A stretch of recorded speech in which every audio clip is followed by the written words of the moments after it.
Pulivendula MLA Jaganmohan Reddy గారు తెలంగాణ ముఖ్యమంత్రి రేవంత్ రెడ్డి గారిపై కారు కూతలు కూసినట్టుగా తెలుస్తా ఉంది. దెబ్బకి రేవంత్ రెడ్డి గారు కన్నెర్ర చేసినట్టుగా వార్తలు వస్తా ఉన్నాయి. రేవంత్ రెడ్డి ఆధ్వర్యంలో ఉన్నటువంటి ప్రభుత్వం నోటీసులు ఇవ్వడంతో జగన్మోహన్ రెడ్డి తొత్తర మాటలు మాట్లాడి ఇవి రేవంత్ రెడ్డి చెవిన పడడంతో అతను తీవ్ర ఆగ్రహావేశాలు వ్యక్తం చేసినట్టుగా తెలుస్తుంది. అసలు ఇంతకీ జగన్ గారు ఏం మాట్లాడాడు, ఎందుకు మాట్లాడాడు అనేటువంటిది వీడియోలో వివరించబోయే ముందుగా ఇప్పటివరకు మన ఛానల్ సబ్స్క్రైబ్ చేయని వాళ్ళు ఖచ్చితంగా సబ్స్క్రైబ్ చేయండి. ఇక విషయానికి వస్తే రేవంత్ రెడ్డి ఇటీవల హైదరాబాద్లో హైడ్రా పేరిట ఎవరైతే చెరువులు కుంటలు ఆక్రమించుకొని అక్కడ భవనాలు కట్టుకున్నారో అవి కూల్చివేస్తున్నటువంటి విషయం మనందరికీ తెలుసు. ఎన్ కన్వెన్షన్ పేరిట ఉన్నటువంటి నాగార్జున అనేటువంటి వ్యక్తికి సంబంధించి వ్యక్తి అంటే వ్యక్తే కాదులే, సినిమా హీరో అని చెప్పుకుంటుంటాడు కానీ అక్రమాస్తులు చాలానే ఉన్నాయని మార్కెట్లో టాక్ ఉంది. సరే, మొత్తానికి అతనికి సంబంధించినటువంటి బిల్డింగ్ని కూల్చివేయడం జరిగింది.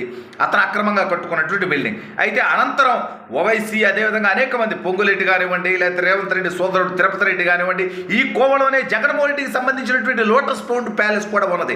అయితే లోటస్ పౌండ్ ప్యాలెస్కి అక్రమంగా నిర్మించారు అనేటువంటి అంశం మీద ప్రభుత్వ హైడ్రా నోటీసులు ఇవ్వడం జరిగింది. మీరు కూల్చివేయండి లేదా మేము కూల్చివేస్తామని. అయితే రేవంత్ రెడ్డి నా ఇల్లుని కూల్చేంత మొగోడా అని జగన్మోహన్ రెడ్డి రేవంత్ రెడ్డిని ఉద్దేశించి మాట్లాడినట్టుగా తెలుస్తూ ఉంది. నా ఇంటిని టచ్ చేస్తే అసలు నా ఇగోని టచ్ చేసినట్టు అవుద్ది. వైసీపీ కార్యకర్తలు రేవంత్ రెడ్డిని వదిలిపెట్టరు, అవసరమైతే కుల మత సంఘాలని ఎగదోస్తాను, నేను రేవంత్ రెడ్డిని పడగొడతాను, రేవంత్ రెడ్డిని ముఖ్యమంత్రి స్థానంలో లేకుండా చేస్తాను, నా ఇంటిని కనుక టచ్ చేస్తే ఏమనుకుంటున్నాడు అని కారు కూతలు కూసినట్టుగా తెలిసింది సన్నిహితుల దగ్గర. ఈ విషయం అటు తిరిగి ఇటు తిరిగి రేవంత్ రెడ్డి చెవిన పడడంతో వీడికి అధికారం పోయినా అధికారం మదము తగ్గలేదు, అహంకారము తగ్గలేదు. కాబట్టి వీడికి సరైనటువంటి గొడ్డుగారం పెట్టాల్సినటువంటి అవసరం ఉంది. ఎందుకంటే వీడు గతంలోనే కాంగ్రెస్ పార్టీ గెలవకుండా ఉండటం కోసం బీఆర్ఎస్ పార్టీ కోసం ఫండింగ్ ఇచ్చాడు, బీఆర్ఎస్ పార్టీకి సహకరించాడు, వైసీపీ నాయకుల్ని పంపించి చెవిరెడ్డి లాంటి వాళ్ళని అనేక మందిని బీఆర్ఎస్ పార్టీకి క్యాంపెయిన్ కూడా చేయించాడు.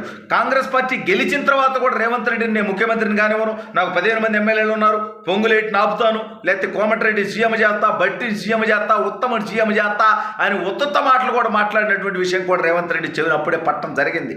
ఈ నేపథ్యంలో వీడు ఓడిపోయి కనీసం ప్రతిపక్ష హోదా లేకుండా 11 సీట్లకు పరిమితమైన సిగ్గు ఎగ్గు లేకుండా ఇవాళ రాష్ట్ర ప్రజలు కూడా ఒకటి ఆలోచించండి. గత 2 రోజులుగా రాష్ట్ర వ్యాప్తంగా వరదలతో రాష్ట్రంలో ఉన్నటువంటి ప్రజానీకం ఇబ్బందులు పడతా ఉన్నారు. రాష్ట్రం అతలాకుతలం అవుతా ఉంది. కానీ ఈ దౌర్భాగ్యుడు ఎక్కడన్నా కనిపించాడా?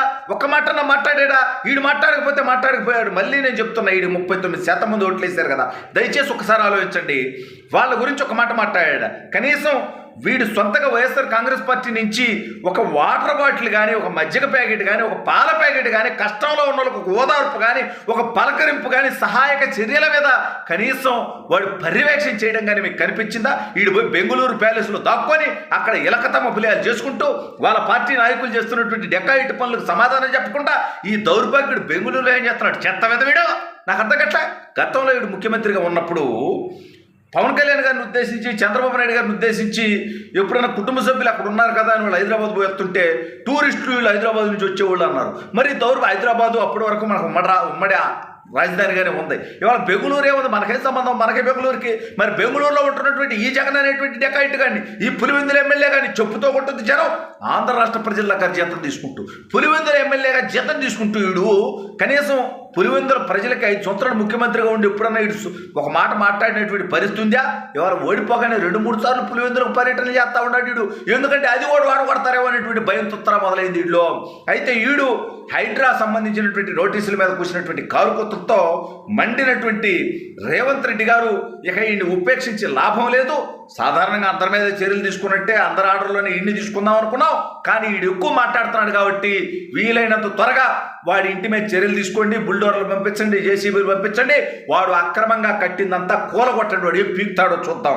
ఎందుకంటే ఇంకా అధికార మతంతో రేవంత్ రెడ్డి కూలదోస్తే, రేవంత్ రెడ్డి నా ఇల్లు కూలదోస్తే, అక్రమంగా కట్టిన ఇల్లు కూలదోస్తే నేను రేవంత్ రెడ్డి ప్రభుత్వాన్ని కూలదోస్తాననే కారుకోతలకు వస్తానంటే వీడికి పిచ్చా, సైకోయిజమా, మెంటలా, వీడికి ట్రీట్మెంట్ లేక ఈ మధ్య పిచ్చి ఎక్కువైపోయిందా నాకు అర్థం కావట్లా. వీడికి 11 సీట్లు ఉన్నాయి. అతను 65 సీట్లతో ముఖ్యమంత్రి అవడంతో పాటు దాదాపు 10 మంది బీఆర్ఎస్ ఎమ్మెల్యేలు ఈ పార్టీకి కాంగ్రెస్ పార్టీకి జాయిన్ అయ్యారు. 75 మంది ఎమ్మెల్యేలు ఉన్నారు. దాదాపు 30 మంది ఎమ్మెల్యేలని మార్చేటువంటి పరిస్థితి ఉంటే తప్పితే ఆడ గవర్నమెంట్ పడేటువంటి పరిస్థితి లేదు. ఇంకొంతమంది బీఆర్ఎస్లో జాయిన్ అవడానికి రెడీగా, బీఆర్ఎస్ నుంచి కాంగ్రెస్లో జాయిన్ అవడానికి రెడీగా ఉన్నారు.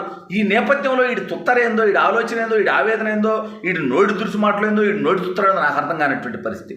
ఇవాళ విజయవాడ కానివ్వండి, గుంటూరు కానివ్వండి, లేదా ఇతర గోదావరి జిల్లాలు కానివ్వండి, ప్రకాశం జిల్లాలో కానివ్వండి భారీ ఎత్తున వరదలు పడతా ఉంటే ఈ దౌర్భాగ్యుడు బెంగళూరులో దాక్కుని రాష్ట్ర ప్రజల కోసం కనీసం ఒక మాటన్నా చెప్పినటువంటి పాపాను బాగా జాగ్రత్తగా ఉండండి, ఖచ్చితంగా ఆధారపడద్దు, ప్రభుత్వం ఉంది, ప్రభుత్వం మీ సమస్యలు నా దృష్టికి తీసుకొస్తే నేను కూడా ప్రభుత్వం దృష్టికి కూడా తీసుకెళ్తాను ఖచ్చితంగా అని చెప్పి ఒక టోల్ ఫ్రీ నెంబర్ పెట్టడం కానీ, ప్రజలతో మాట్లాడడం కానీ, తన పార్టీ నాయకులతో ఒక మీటింగ్ పెట్టుకున్నారని ఆయన వరద బాధితులకి అండగా ఉండండి అని చెప్పి మాట చెప్పడం కానీ దౌర్భాగ్యుడు చెప్పగా మీరు విన్నారా? ప్రతిపక్షంలో ఉన్న చంద్రబాబు నాయుడు గారు ఇవన్నీ చేసేవాళ్ళు. హెరిటేజ్ నుంచి, అదేవిధంగా ఎన్టీఆర్ ట్రస్ట్ నుంచి భువనేశ్వర్ గారు వరద బాధితులకి సహాయాలు అందిస్తూ ఉండేవాళ్ళు. అటువంటిది దౌర్భాగ్యుడు జగన్మోహన్ రెడ్డి గారు ఎప్పుడన్నా చేయంగా మీరు చూసారా? వీడికి తగినటువంటి బుద్ధి చెప్పాల్సినటువంటి అవసరం ఉంది.